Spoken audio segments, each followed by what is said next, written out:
Oi, oi. Tchananã. Tchananã. Hoje é dia de convidados. Doris, mimosa da Dinda. Coisa boa. Vamos lá, gurizada. Caras, hoje eu me passei no despertador. Me acordaram 8h30. Fiz uma super maratona. Uma super... Não, maratona não. Fiz uma, como é que é? 100 metros rasos. Comi uma tâmara para poder estar aqui não faminta. Bom dia, bom dia. Quase na hora. Ixi, 1 minuto, 2. Que delícia ver vocês. Estela, que bom, que bom. Neila, Robson, Doris, Maiara, que bom. Vamos lá, vamos trabalhar. Bonjour.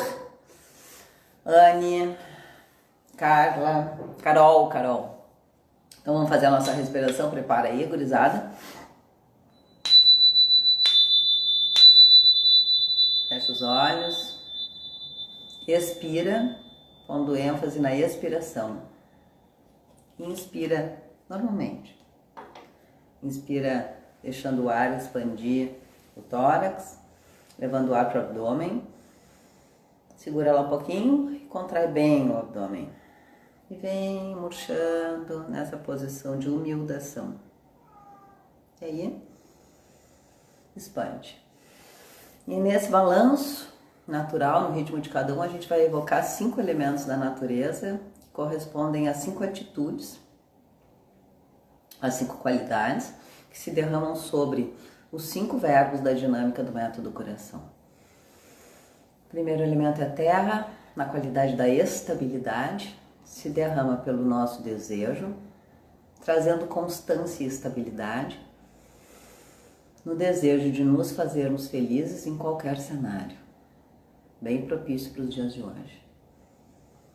Segundo elemento, água, qualidade, flexibilidade. Que o nosso perceber seja suficientemente flexível para que a gente tenha atenção amorosa no perceber e perceba os eventos nas mais diversas possibilidades deles, nos mais diversos ângulos de visão, para que a gente possa acolher a vida como ela se apresenta. Concentra na expiração. Terceiro elemento, ar. Qualidade do movimento. Esse movimento que jorra sobre a significação. O significar é o pêndulo que vai do passado ao futuro, holografando o que nós desejamos para a nossa vida. Passando pelo presente. E no presente sendo reexaminado o nosso código de valores. Aquilo que ainda vale, as roupas que não são confortáveis, que ficam realmente nos protegendo, e aquilo que não está mais de acordo com o momento, a gente reserva e deixa passar. Quarto elemento fogo, a qualidade do discernimento, se debruçando sobre o quarto verbo, que é o agir. Agir no processo de escolha, renúncia e luto. Com esse discernimento, escolher, renunciar e se entristecer por aquilo que a gente escolheu renunciar. Essa qualidade do fogo é a qualidade do discernimento, é a qualidade da ação reta, da sabedoria, do aconchego, do calor. Quinto elemento, éter, qualidade do vazio, vazio que se debruça sobre o nosso refletir, que a nossa reflexão seja isenta de juízos a priori, de juízos de valor, não de juízos de existência, porque os juízos de existência são muito importantes, daquilo que existe e não existe, para que a gente se proteja, mas sim do bom, do ruim, do feio, do bonito, do gosto, não gosto. Isso não são juízos que nos permitem uma reflexão mais humilde sobre o caminho percorrido. Esse espaço de vazio nos dá a observância correta, a isenção de ânimos, para que a gente possa humildemente agradecer aquilo que foi possível fazermos, nos alegrarmos e compartilharmos, como agora, com companhias seguras. Vamos voltando, abrindo os olhos, fazendo 3 respirações bem profundas.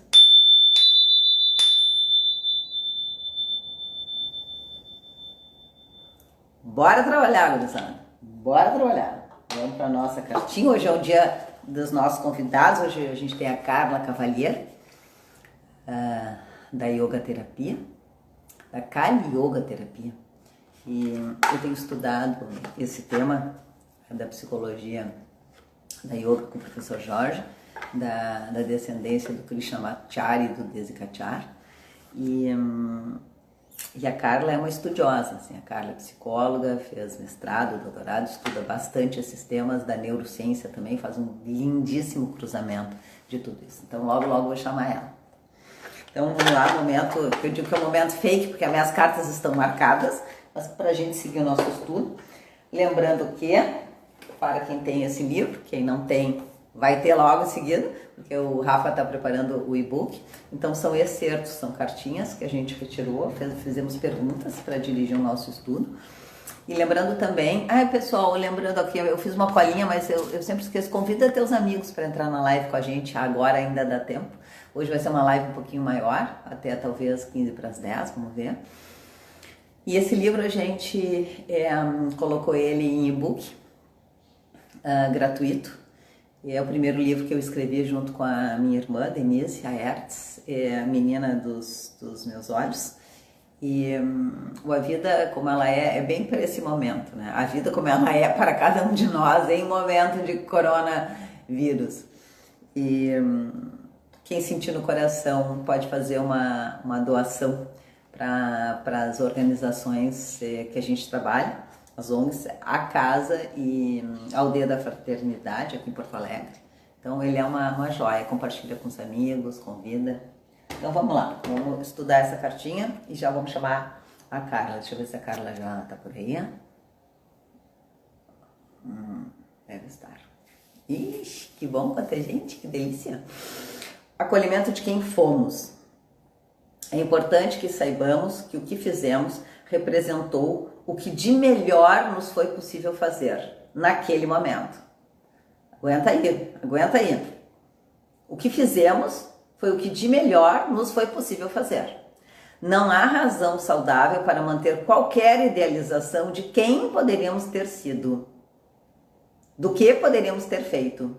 A única ação curativa é acolhermos a realidade de quem fomos.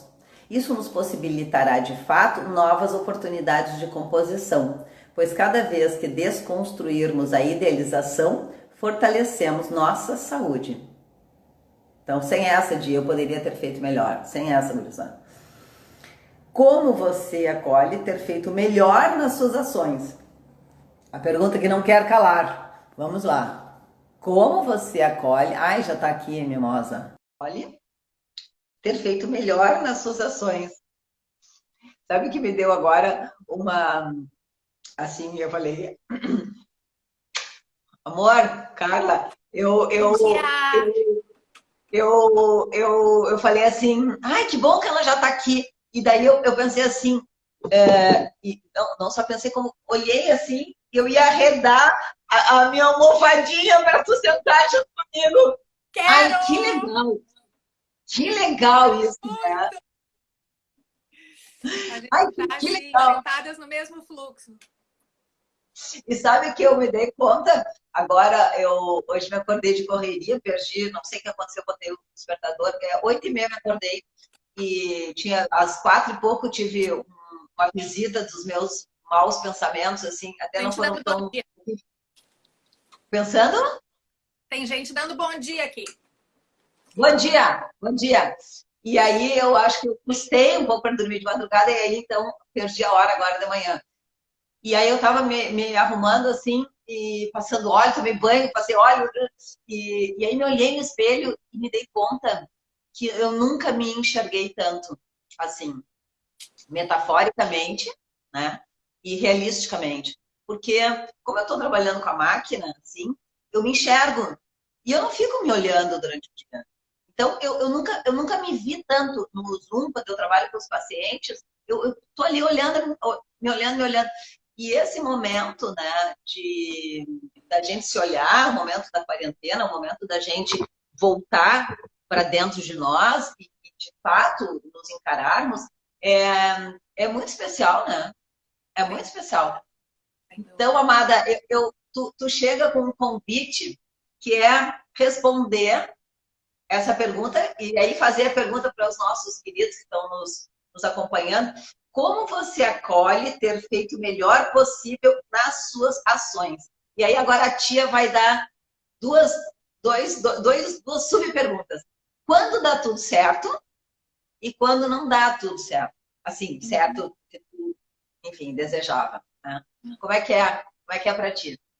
Então, super bom dia para todos. Gratidão por a gente estar aqui acolhendo a melhor versão de si próprios em cada momento, né? A nossa melhor versão nesse momento é essa, né? Surfar em ondas virtuais, mas que tem possibilitado conexões muito profundas, né? De sentar do lado mesmo na almofadinha e de vendo quem é a nossa tribo, né? E de vendo quantas coisas maravilhosas estão acontecendo coletivamente. Então, nesse exercício constante de se perguntar isso, como eu acolho, né, o que foi possível, o que foi o melhor da versão vigente em cada momento, eu me dou conta que isso é intermeado pelas escolhas e a prática dessas escolhas que a gente faz. A forma como eu acolho hoje, né, é muito diferente das formas que eu acolhi. Porque o processo de autoconhecimento e de autocuidado, né, ele é constante, contínuo e vai num grau de aprofundamento cada vez melhor. É mais ou menos assim. Quando a gente está encontrando as respostas das perguntas, as perguntas mudam todas. E de tempos em tempos a gente zera a conta, se humilda completamente e vê que a gente está só começando. Né? Então, meu acolhimento começou entremeado pela história de uma menina descendente de imigrantes italianos atravessados por uma cultura católica ortodoxa, onde tudo era feio, era sujo, era pecado, né? Então ele nem era um acolhimento, né? Na verdade, ele passava pela necessidade de aceitação e enquadramento e muitas coisas foram ficando guardadas. Houve um segundo momento em que o acolhimento mais consciente, né? E olha que legal, esse acolhimento mais consciente aconteceu, Cris, eu não sei se eu já cheguei a compartilhar isso contigo, porque quando eu ia à missa aos domingos com a minha avó, com aquele lance de rezar no genuflexório, eu desmaiava. Eu desmaiava. Não. Sim, eu tinha uma saúde psíquica tamanha que materializava e deixava claro que alguma coisa ali era maior do que aquilo que estavam tentando me dar espaço para acolher, né? E foi assim que eu cheguei na psicologia, né? Foi assim que eu fui buscar a psicologia, as formas de tratamento, análise na minha vida, né?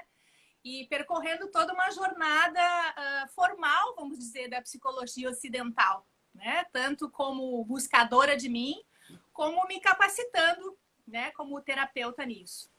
E aí, olha que sensacional as voltas que a vida dá, né? Nas subperguntas que tu trouxeste.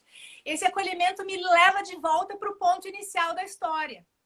Porque uma vez psicóloga, né, eu fui estudar e pesquisar sobre a espiritualidade na clínica psicológica, o que me levou lá para o outro lado do mundo, para morar em mosteiros, para viver, né, a realidade vista por um outro ângulo, por um outro paradigma. Então, por isso eu disse no início, quando a gente acha que encontrou todas as respostas, né, as perguntas mudam todas e a gente está aqui se reinventando, porque eu entendo que nós todos somos terapeutas, né, Cris?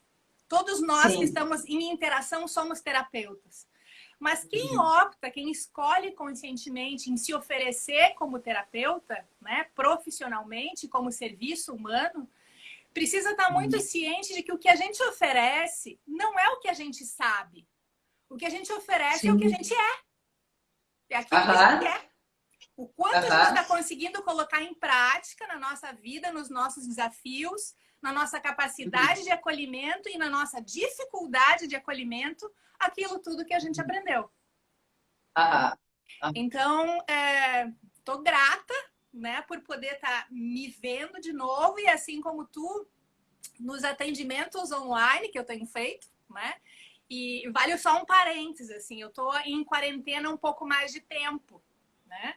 Porque para quem me conhece, a Cris conhece isso, tem uma filha adolescente que saiu do país do ano passado e a partir daquele momento nós mudamos a nossa vida para fazer uma quarentena optativa, não forçada. Nós fomos, assim, fazendo escolhas e renúncias da vida da cidade, do mais do mesmo, e passamos a morar numa casa na beira da lagoa, né, que nós hoje chamamos de um ashram familiar. Então, nós já estávamos recolhidos de muitos dos estímulos, né, por opção e para os quais a gente foi preparando. Isso me dá a possibilidade de ver o quão difícil está sendo para as pessoas serem compulsoriamente quase que exiladas assim, no recolhimento, sem que elas tenham tido a possibilidade de escolher, de se conhecer o suficiente para então fazer isso como um ganho e não como uma punição ou como uma falta de alternativa. Né? Então, para concluir a primeira questão é isso. O acolhimento ele vai mudando conforme a gente se conhece. Né? Olha só que lindo é isso, né? Que a Carla coloca assim, mudam as perguntas, né? Isso é muito significativo, né? E é importante que a gente permita mudar as perguntas. Eu estou aqui com os nossos personagens aqui nos acompanhando e estava pensando que a gente estava escrevendo, a gente está escrevendo um e-book e eu, a Bel, a Cris Cubas, a gente está preparando o primeiro EAD, né? E agora chegou o Rodrigo para nos ajudar. E aí um dos personagens é o unicórnio alado, né? E a gente colocou assim, a característica do unicórnio alado é uma idealização que rende uma superficialidade com a vida. E nessa superficialidade não tem espaço para olhar para dentro. Então, nessa quarentena, assim, para algumas pessoas, de fato, e para a maioria das pessoas, algo totalmente inusitado. O Rodrigo ontem, ele está trocando o celular dele e foi no shopping para ir na Vivo comprar um chip e estava o shopping todo fechado. E ele disse que teve um estranhamento, assim, ele de máscara, né? Porque ele está trabalhando na coisa do cultivo dos cogumelos terras altas, então ele vai para Riozinho e volta todos os dias para entregar e buscar os cogumelos. E ele de máscara, assim, e num choque, assim, de realidade, e eu não tenho saído de casa, já faz, sei lá, não sei quanto, um mês e meio, eu acho. E comecei também um pouquinho antes, mas assim, dentro de casa, né, aqui em Porto Alegre, vendo os carros na rua e vendo que os carros diminuíram e eles já estão aumentando, então também tem um movimento que começa a fazer pressão, né, para o volta para a rotina. Né? E tudo isso leva a gente a um lugar muito especial. É um lugar de realmente olhar para dentro de nós e escolher qual é o ritmo, qual é o estilo de vida que a gente quer ter para quem pode. E nós, e eu, fico, assim, numa felicidade, assim, numa toca batendo, assim, palminha de feliz de poder fazer isso, de poder continuar dentro do meu ofício e ainda com muita profundidade, né? Então, olha só, a Débora, minha coleguinha da psicologia, eu acho bem o que foi possível, mas tem coisas que eu acredito que poderia ter feito melhor. Não fiz porque não quis. E aí, fico triste com isso. Então, isso que a Débora trouxe é bem importante, porque assim, nós fazemos escolhas, mas quando as coisas não saem como nós gostaríamos, às vezes a gente volta para uma idealização inconsciente de achar que a gente deveria ter, né? E não, né? A gente não fez porque a gente não quis, a gente não fez porque a gente não pôde, a gente não fez porque a gente não tinha esse expediente. E aí é super honesto, tá triste, tá bem. Né? Faz parte do acolhimento. Quem não Gurizada, quem não tem esse material aí, ó, pede para Bel. Esse aqui é a dinâmica das emoções e aqui é a estrutura do método. E aqui está o acolhimento, aqui está o abraço do acolhimento. Tudo nos rege no sentido de que é necessário que a gente acolha o que foi possível, porque só isso vai nos dar a dimensão de quantos bracinhos a gente tem. Que até poderia, no caso do polvinho, são 8, mas não são 18 nem 88, né? Então, é importante que a gente possa acolher até para transformar, até para expandir. Então, a Bel anotou ali, o acolhimento vai mudando conforme a gente se conhece. Aliás, a Bel Silveira fez um texto muito bonito no Face. Vai lá dar uma conferida do aniversário dela. Eu li. Muito lindo. Entrou aí também a Ingra Liberato, essa maravilhosa, né, que tá com a gente aí. Isso, tá aí. Vou aproveitar, deixa para dizer que ela vai estar comigo hoje às 7h30 da noite, numa outra live, falando, né, dessa reinvenção dela, do livro que já está bombando e nos ajudando, né, de ir além do medo, e o livro que está para ser lançado aí, A Natureza Oculta e Iluminada. Então, bem-vinda, Ingra, vamos todas juntas. O primeiro livro da Ingra que eu acompanhei, que é O Medo do Sucesso, é desconcertante, é maravilhoso. E é assim, a gente fica assim, sabe? Eu não conseguia parar de ler. Então, olhar para os nossos medos, olhar para o quanto os nossos sucessos nos põem em relações de responsabilidade, que a gente às vezes quer como o unicórnio alado, a gente quer ficar na superfície, né? E quando a gente de verdade se responsabiliza, às vezes a gente se enterra bastante, bastante. Eu costumo dizer, Cris, que a gente mesmo, porque quando a gente pratica, né, o que é virtuoso e o que não é, a gente consegue reconhecer com mais facilidade nos outros que nem existem, né? Que são as projeções da gente. É muito comum a gente entrar num lugar de tomar banho e não trocar de roupa, entendeu? Ou fazer o contrário, só trocar de roupa, mas não tomar banho. Que é isso de passar a usar novas ferramentas, né? Mas manter, assim, o shape básico, se manter correndo na rodinha do hamster e achando que porque a gente, sei lá, ingressou num processo de terapia ou passou a começar a meditar ou mudou a sua alimentação, como que por mágica as transformações vão acontecer, né? E se isso é bom ou ruim, não sei, mas o fato é que não acontece dessa forma, né?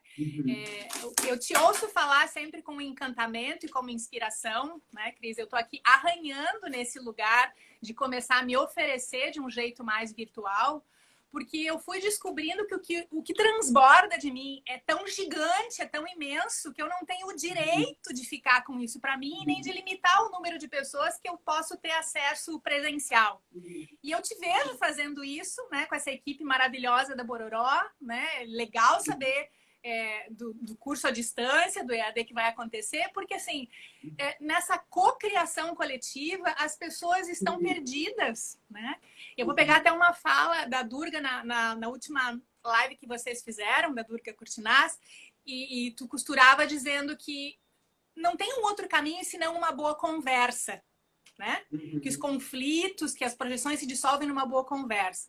No entanto, o tema que a gente, né, elegeu para conversar juntas aqui hoje é autocuidado à luz da psicologia do yoga, né? Então, não existe autocuidado se não existe autoconhecimento. Assim como não existe uma conversa se não houver autoconhecimento. Porque é muito pouco proveitoso, né? Essa troca, esse duelo que às vezes acontece, quando as pessoas não conseguem se inspirar na grandeza do outro e se servir disso e se apropriar daquilo que lhe diz respeito para co-criar junto e se humildar muito. E esse lugar de se humildar, né, é uma coisa extremamente exigente. Né? É ao mesmo tempo libertador, e isso eu vejo no livro da Ingra e vejo nas pessoas que se expõem, que abrem mão logo das suas máscaras, das suas bengalinhas e das suas defesas, porque daí sobra só o quê? Só o que é de verdade. Só aquilo que é íntegro na gente. Né? E à luz da psicologia do yoga, é legal a gente olhar para isso tudo, né? Para os métodos que a gente vai construindo, para todas as ferramentas que a gente consegue, mas entender que isso tudo ainda está num plano relativo, que é até onde a psicologia do ego pode nos levar, que é absolutamente necessário, que é absolutamente estruturante, que é um degrau evolutivo, porque ninguém brinca de anjinho antes de pelo menos se tornar gente. Não é possível se espiritualizar se a nossa versão humana, se o ego não estiver bem estruturado, então isso é absolutamente necessário. Assim como as necessidades básicas de sobrevivência são necessárias para empreender na busca do autoconhecimento, né? O autoconhecimento e a estruturação de um ego saudável são absolutamente necessários, mas eles não são o ponto de chegada. Eles são mais uma catapulta para a gente entender que, como seres multidimensionais, a gente está sujeito a uma enormidade de fatores, né, vibracionais, que estão além da nossa questão instintiva, que estão além da nossa questão cognitiva, que estão além das possibilidades do nosso discernimento no nível da mente. E aí a psicologia do yoga entra com a contribuição da meditação. E felizmente a gente vive num tempo onde o convite para meditar deixou de ser só uma curiosidade, né? Passou a se tornar uma absoluta necessidade de discernimento mútuo, né? E de discernimento do seu próprio potencial. No entanto, até para que a gente possa se cuidar usando boas ferramentas, e entre elas a meditação, é importante que eu me conheça o suficiente para ver se eu não estou fazendo um capitalismo espiritual, se eu não estou incorporando e copiando modelos que para os outros são interessantes e que talvez não sejam exatamente para mim. Então, eu preciso me conhecer o suficiente para que eu possa estar incorporando ferramentas e técnicas que verdadeiramente me libertem e não que me levem para outros dogmas, né? Eu falo isso de um lugar, né, de quem não se cuidou o suficiente nessa busca espiritual, mesmo tendo feito o melhor que eu podia, né? Mas eu já embarquei em muitas coisas, né, nesse jeito que eu honro em mim, que tem um lado um pouco cartesiano, assim, né? Meio capricorniano, estudar na fonte, pesquisa científica, se é para estudar budismo, deixa eu ir morar no mosteiro. Né? Nunca foi para mim muito... Nunca foi suficiente a superficialidade. Por isso a gente está aqui dividindo o banquinho. Então, eu gosto de frisar que na psicologia do yoga, ela nos convida a um mergulho muito profundo. Mas esse mergulho profundo, ele se utiliza, ele valida os degraus evolutivos que nos trouxeram até ela, né? Por isso eu comecei no início dizendo que nós todos como terapeutas, nós todos como transbordamento da nossa medicina, nós todos como transbordamento da nossa melhor versão, nos curamos e aí inspiramos os outros. É isso, é até aí que a gente pode chegar. É isso que eu vejo quando eu falei do encantamento, do movimento que tu faz, está muito além da psicanalista, está muito além da escritora, né? Tem a ver com essa cocriação coletiva que tu convocas e que cativa as pessoas que desejam fazer parte disso. Porque isso é um movimento genuíno. É só aí que a gente se cura. E isso, de novo, tem a ver com a psicologia do yoga. Né? Independente das vertentes da psicologia do yoga, existe uma vertente que tem mais a ver com o budismo tibetano, tem uma vertente que tem mais a ver com os Vedas, tem uma vertente que é mais tântrica, e não importa que a gente começa de novo a botar em caixinhas, né? A grande importância disso tudo, e aí eu vou pegar uma fala de um livro, primeiro livro da Ingra, que diz assim, né? Não é inteligente a gente querer reinventar a roda a cada quilômetro rodado. Né? Ela fala lá. Então, essas escolhas de novas ferramentas para o autocuidado, quando já fundadas no autoconhecimento do que me é amoroso, do que me é evolutivo colocar em prática, fatalmente vão nos exigir escolhas, renúncias e lutos, como tu estavas falando antes. E como é que eu vou ter força para fazer essas renúncias em prol do que eu estou escolhendo? É absolutamente necessário disciplina, aprofundamento. Sim. Não a disciplina da rigidez, né? Mas uma disciplina da escolha amorosa de quem escolhe, de repente, acordar uma hora antes, porque reconhece que precisa de higiene mental, né? Aham. Para se oferecer como alguém com capacidade de escuta e aí então Uhum. ocupar um lugar de terapeuta que não está fundado só nas técnicas, nas ferramentas ou nas propostas que recebeu e incorporou passivamente. O que a gente se Aham. torna, né, é aquilo de melhor que a gente tem para oferecer, porque só quem brilha faz brilhar. Sabe que a gente está recebendo 1000 aqui declarações, 1000 não, mas talvez uma dezena de declarações de amor aqui, de que a Ingra está conosco, a Ingra dizendo que eu li em primeira mão o texto dela e que ela se sentiu muito apoiada, porque eu fiquei assim, encantada com o livro. A Martine está dizendo aqui do conteúdo da live, e gosto da profundidade, vocês são muito incríveis. E o que eu quero dizer para nós é que eu olho para mim aqui na telinha e eu tô assim, assim, assim, assim, assim, que nem papagaio de pirata. Ai, onde é que ela tá aqui? E é um deleite para mim te ouvir. Cada frase é um deleite de ouvir. E é um deleite pelo conteúdo e pela forma criativa e afetiva. Então, agora, quando tu dissesse da higiene, da gente acordar uma hora mais cedo para fazer a higiene de estar em condições de ouvir o outro, né? Eu e a Bel estamos revisando esse material para publicar. E aí eu enviei um áudio para a Bel, dizendo para a Bel que eu tinha perdido a hora e que eu ia precisar um intervalo para tomar um café para a gente começar a trabalhar. E aí eu desliguei esse áudio e pensei assim, cara, eu preciso mais do que isso. Eu preciso tempo para meditar, porque hoje, de tarde, eu não vou ter. Ontem eu tive. E, então eu conto com umas brechas, né? Eu prefiro fazer as minhas práticas de manhã, cedo. Mas às vezes não dá. Não dá porque eu tenho outros compromissos de manhã, que eu também escolhi fazer, ginástica aeróbica, que é para segurar também o cortisol, um exercício assim bem pegado, assim. Então aí eu intercalo as práticas de manhã com práticas de tarde, né?